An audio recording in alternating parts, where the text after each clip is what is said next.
If you are sitting in the United States or Europe right now, you've probably never used a Chinese app.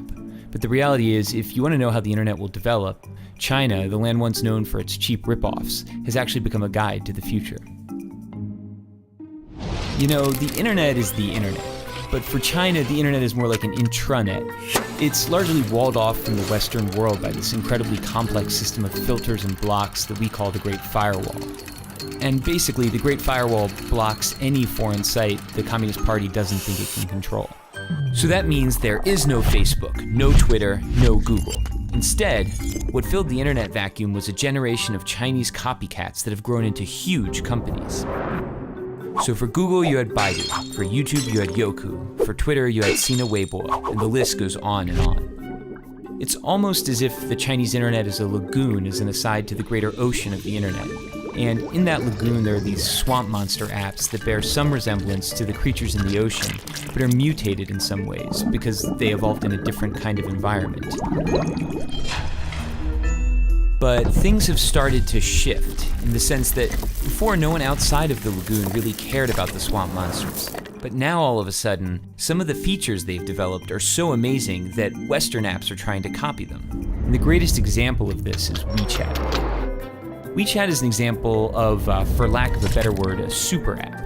It's a Swiss Army knife that basically does everything for you. It's your WhatsApp, Facebook, Skype, and Uber. It's your Amazon, Instagram, Venmo, and Tinder. But it's other things we don't even have apps for. There are hospitals that have built out whole appointment booking systems. There are investment services.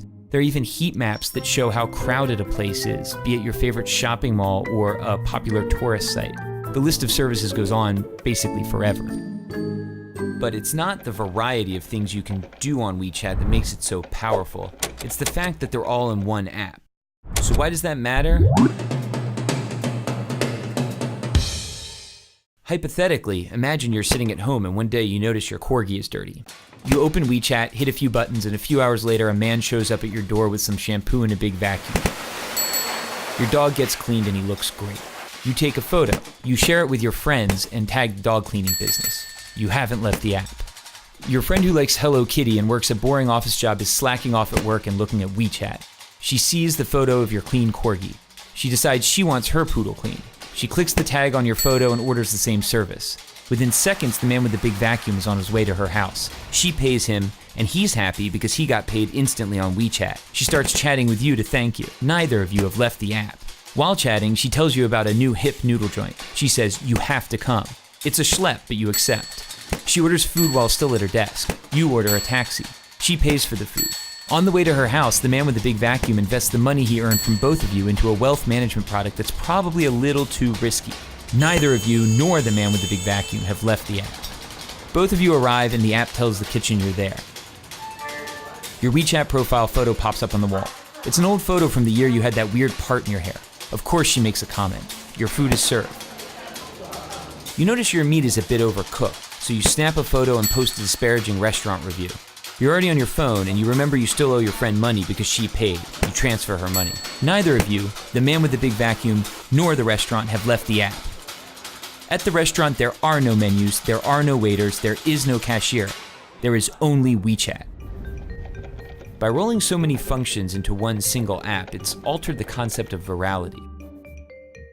It's no longer just videos or images or tweets that can go viral.